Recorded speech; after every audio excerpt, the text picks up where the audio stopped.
तनी हमरा के बाथरूम में ले चलो लैट्रिन लागल बा। गिरते पड़ते हो अपने जो हम तो जाइब न ढेर हम तंग आ गल बनी मन करे कब कब घरे के छोड़ के भाग जाएंगे। नहीं ऐसे ना करे के केने बाड़ू ना छोड़ लेते छोड़ बेशरम आदमी कोई ए क्वेश्चन तू हो तहर जैसन मुअली माई के हमरा खाते जला मां के गइल ऐसन बेटा वो मुअली माई के हम गल गया तनी एकदम तहार दिल पत्थर के बा मुमकिन ना हो जब देखो तब एकदम ओए पापा के साथ नहीं के हैं जब तार बाप के पता रहे कि हमर बेटा अंदर बता बे का बियाह कले हमरा से ए तो तोहर बाप के तो पता रहे लेकिन उनकरा के धन दौलत चाहत रहे कि हमार लड़की राज करी महारानी बन के रही जब तक ले जी तब तक ले रुपया पैसा के कमी ना होई राजा ने करतनी महल में रहले बनल त महल के फायदा उठाव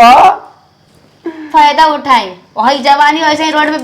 बिछा के बेची ना ना रोड पर मत बिछावा ना त ट्रक चढ़ जाई त कुछ ना जाइबू ना त कौन दूसर लेके भाग जाई रे अंदर हम चाहत नहीं ना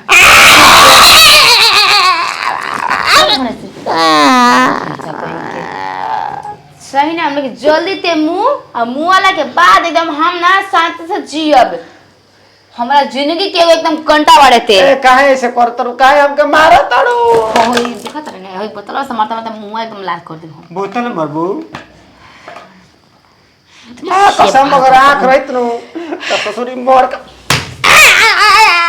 हमारे के मरबो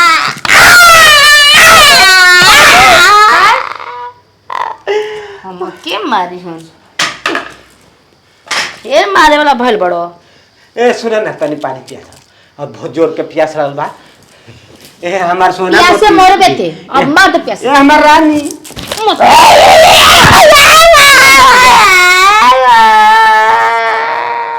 तनी माई के मार के भागत तनी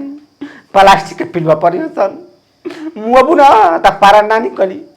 हां बता देते तोहरा के देख लियो एक दिन नरको नसीब ना होई सब कुछ सोचेला के मर तो स्वर्ग में जाई ते ही नरक में मंडराइबू भूत बन के हमरा के सतावत तू हैं हमरा कहे तनु के हो ये खातू करत बाप रे बाप के हो के हो हम चंदन चंदन हां तू रे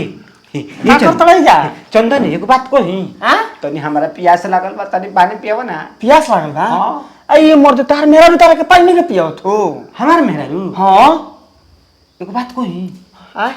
एगो बात कही बोला ई बता हां हमर मौगी कैसन लागेले रे तार मौगी कैसन लागेले तार मौगी न इतना सुंदर लागेली कितना सुंदर लागेली इतना सुंदर लागेले कोनो जोड़े नहीं खे अरे तो सरवा कितना सुंदर लागेले बता बहुत सुंदर लागेली बहुत में कितना बहुत एकदम समझ लो आता नहीं उजर बिया अटले क्यों चल फेरी हां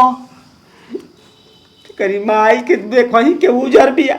लेकिन दिल से करिया बिया तू का जानबे हां हाँ तो क्या करो बेचारी के मुसन मिल जाए तो क्या करी बताओ तारा खाइए नहीं खे तो क्या करो बताओ अच्छा सरवा वो खिए नहीं खेनो और तो बाकी शरीर ये बानी हाथ गोड़ बाकी नारी अरे सरऊ करना काम के तो बताना सुंदर मेहरारू को तू देखिए ना सकेला आ तो तरी की जय हो बौरा तू बाड़ो सुना ना आताना उ सुंदर बिया ना कि अगर तार आँख रहित ना तो तू तार लार चुवे लागी टपा टपा मर दे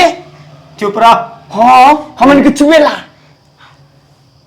बाकी क्या करबो अक्सर का कहत रे रे हैं आई ऐसे पाबे ना माने शर्म निकल लागत रे देखी ना जाना तो माने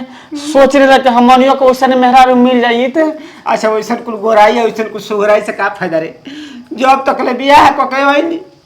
आ जान जब आज तक ले एक बार सुहाग रात ना मनई हां ससुर जी टोटा करी ना नु ते आके भगावे लगले हमरा के चले वो वैसन मेहरारू हमनी गुजारे जाऊ पाए जान जे कि एक दिन हम कर जवानी कोनो काम ना आई बुढ़ापा आई नु ते निहुर जई हमरा के शराब पी ए जी हम खड़ा होकर सुनत न ठीक ना ए जे बड़का हो मरद हो तो कुछ करे नहीं ना कुछ कर पाई नहीं वो हमरा के शराब लगनी ए करे देबू तब न करो आय हमरा के आज तक कुछ करे देले बाड़ू अच्छा अरे वो ज्ञान पा आज के वो करो बे काहे हां बिना आंख वाला आदमी ना कर सकलो ई जरूरी बात अरे चुप रह मर दे चुप रह दे सर तू जो चले होने बाइंदा हमनी तनी पानी ले तनी चंदन देखो ए चंदन जी हमारा आँख बा आँख में तक का कहे के चाहता नहीं हमारा सब कुछ बा। का मतलब